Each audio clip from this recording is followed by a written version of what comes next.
Hello guys, welcome back to our channel. நான் தான் உங்கள் பிரு. நாம் இன்னைக்கு இந்த வீடியோவில் பார்க்க போகிறது இன்றைக்கி தமிழ் டப்பிங்கோட ஸ்ட்ரீம் ஆகிட்டு இருக்க 2 ஸ்னேக் ஐஸ்லேண்ட் படங்களோட ரிவ்யூ தான் இந்த வீடியோவில் பார்க்க போகிறோம். ஸோ இதில் ஒன்று வந்து ஜி5லையும் இன்னொன்று எம்எக்ஸ் பிளேயர்லையும் அவைலபிளாக இருக்குது. பட் இந்த 2 படங்களுமே வந்து யூடியூப்பில் ஃப்ரீயாகவே அவைலபிளாக இருக்குது. அதில் ஒரு படம் தான் வந்து ஸ்னேக் ஐஸ்லேண்ட் பைத்தான். இந்த படத்தோட கதைன்னு பார்க்கும்போது படத்தோட ஸ்டார்டிங்கில் ஒரு கப்புள்ஸ் வந்து ஒரு ஐஸ்லாண்டுக்கு டேட்டிங்காகவும் அண்ட் ஆல்சோ ஒரு ரிசர்ச்சுக்காகவும் அங்கே வந்திருக்கிறாங்க. இந்த இடத்துல ஏதாவது ஸ்பீசிஸான புது அனிமல் வந்து நம்மளுக்கு கிடைக்கும், நம்பிக்கை இல்லை அப்படின்னு சொல்லி அவர் ரொமான்ஸ் பண்ணுற போது அந்த டென்ட்டுக்கு வெளியில் வந்து சவுண்டு கேட்குன்னு சொல்லி ஹீரோ வெளியே வந்து பார்க்காரு. வெளியில் வந்து பார்க்கும்போது அப்படியே வந்து ஒரு பாம்பு அவங்களை முழுங்கிருது.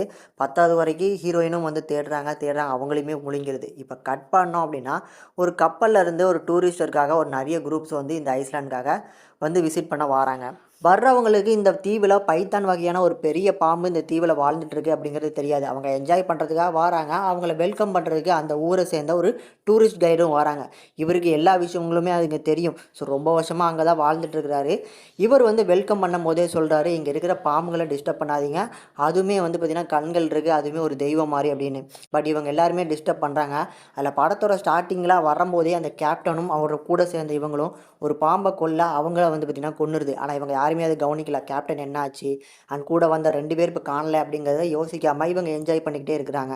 இதுக்கப்புறம் இந்த தீவில் அவங்க எப்படி தப்பிக்க போகிறாங்க, இந்த பாம்பு இருக்குது அப்படிங்கிறத தெரிஞ்சுக்கிட்டு அந்த பாம்புக்கிட்டேருந்து தப்பிச்சு இந்த தீவை விட்டு வெளியே போகிறதுக்கு இவங்க என்னெல்லாம் பண்ணுறாங்க அப்படிங்கிறத இந்த படத்தோட மீதி கதை. இந்த படம் பார்க்கறதுக்கு ஒரு ஆவரேஜான மான்ஸ்டர் அட்வென்ச்சர் படமாக ரெடியாக இருக்கும். இந்த படத்தில் இருக்கிற அந்த பெரிய வகையான பைத்தான் பாம்பு அப்படிங்கிறது ரொம்ப புவரான ஒரு விஎஃப்எக்ஸ் தான். ஸோ அதனாலே என்னமோ ஒரு நல்ல ஒரு என்டர்டெய்னிங் இந்த படம் பார்க்கும்போது எனக்கு கண்டிப்பாக கிடைக்கல. பட் தமிழ் டப்பிங் நல்லா இருக்குது. படம் பார்க்கறதுக்கு டீசெண்டாக ஃபேமிலியோட பார்க்குற மாதிரியான ஒரு நல்ல தமிழ் டப்பிங் பண்ணியிருக்காங்க. அதனால் வேணால் ட்ரை பண்ணி பாருங்கள். ஆனால் இதை விட இந்த இன்னொரு படம் சொல்ல போகிறோம் பார்த்தீங்களா, அந்த படம் கொஞ்சம் பெட்டராகவே இருக்குது. அந்த படம் பேர் கெயின் ஸ்னேக். இந்த படத்தோட கதைன்னு பார்க்கும்போது கிட்டத்தட்ட சிமிலராக ஒரு ஐஸ்லாண்டு காட்டுறாங்க. இந்த ஐஸ்லாண்டில் இருக்கிற வந்து ஒரு நிறைய பாம்புகள் இருக்குது அப்படின்னு சொல்லி அந்த ஐஸ்லாண்டே ரொம்ப வந்து அங்கே வாழ்ந்துட்டு இருக்க எல்லாருமே போகக்கூடாது அப்படிங்கிற மாதிரி தடை வச்சுருக்கிறாங்க.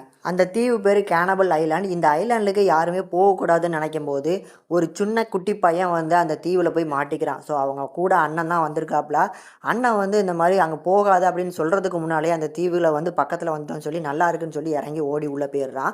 ஸோ மாட்டிக்கிட்டு அவனை அந்த வில்லேஜஸ் வந்து எல்லாருமே போட்டு மீட்டு எடுக்கிறதுக்காக உள்ளுக்குள்ளே போகிறாங்க. கூடுதலாக வந்து ஒரு குரூப் வராங்க. ஸோ இந்த குரூப் எல்லாருமே அந்த ஐஸ்லாண்டுக்குள்ளே நடத்தும் போது அந்த பாம்புகள்கிட்ட இருந்து இவங்க எல்லாருமே எப்படி தப்பிக்கிறாங்க, அந்த இன்னொரு குரூப் வந்திருக்கு பார்த்தீங்களா, அவங்க எதுக்காக வந்திருக்காங்க அப்படிங்கிறத சொல்கிற ஒரு படமாக அமைச்சு கொடுத்துருப்பாங்க. இந்த படத்துலையுமே விஎஃப்எஸ் கொஞ்சம் சுமாராக இருந்தாலும் அந்த அட்வென்ச்சரை சூப்பராக எக்ஸ்பிளைன் பண்ணி காமிச்சிருப்பாங்க. சில இடங்களில் வர்ற அந்த விஷுவல் பார்க்கறதுக்கு அழகாக ட்ரீட்டாக இருக்கும். ஸோ அதனால தான் இந்த படம் அந்த படத்தோட பெட்டர் அப்படின்னு சொல்கிறேனே தவிர, இதுவுமே ஒரு ஆவரேஜான ஒரு மான்ஸ்டர் அட்வென்ச்சர் படம் தான். ஆனால் அந்த படத்தை கம்பேர் பண்ணும்போது இது பார்க்கறதுக்கு கொஞ்சம் பெட்டராக இருக்கே அப்படிங்கிற ஒரு ஃபீல் உங்களுக்கு கிடைக்கும். அதனால் இந்த படத்தை கண்டிப்பாக ட்ரை பண்ணி பாருங்கள். இந்த படம் எம்எக்ஸ் பிளேயரில் ஃப்ரீயாகவே அவைலபிளாக இருக்குது. அண்ட் இந்த 2 படங்களுமே யூடியூப்பில் ஃப்ரீயாகவே அவைலபிளாக இருக்குது. ஸோ வந்து நீங்கள் வந்து 2 படத்தில் எந்த படம் பார்க்கலான்னு நினச்சிங்க அப்படின்னா, அதுலேயுமே இந்த ஸ்னேக் மான்ஸ்டர் படத்தை நிறைய பேர் வந்து ஃபேன் பேஸ் இருக்குன்னே சொல்லலாம். ஸோ அந்த மாதிரியான படங்களை விரும்பி பார்க்கக்கூடிய பேஷன்னா கண்டிப்பாக இந்த 2 படத்தில் இந்த படத்தை சஜஸ்ட் பண்ணுறேன். கண்டிப்பாக ஒரு ட்ரை பண்ணி பாருங்கள். படத்தோட தமிழ் டப்பிங் நீட்டாக இருக்கும். படத்தை ஃபேமிலியோட பார்க்குற மாதிரி தான் இந்த படத்தையுமே எடுத்திருப்பாங்க. இந்த 2 படங்கள்லையுமே குட்டி குட்டியான ரொமான்ஸ் காட்சிகள் தான் இருக்கும். அதனால் கண்டிப்பாக ஃபேமிலியோட பார்க்கலாம். இந்த 2 படங்களுக்குமே நம்ம சேனல் இந்த ரேட்டிங்னு பார்க்கும்போது 5க்கு 1.7 2த்துக்குமே ரேட்டிங் கொடுத்துருக்கோம். ஒரு ஆவரேஜான ட்ராமா தான். அதை விட இது கம்பேர் பண்ணும்போது 2வது படம் நல்லா இருக்குன்னு சொன்னே தவிர, அதை விட இது ரொம்ப நல்லாயிருக்கும் அப்படின்னு சொல்லி ரொம்ப ஒரு எக்ஸ்பெக்டேஷனை க்ரியேட் பண்ணி போயிடாதீங்க. அதை மைண்டில் வச்சுக்கிட்டு பார்த்து என்ஜாய் பண்ணுங்கள்.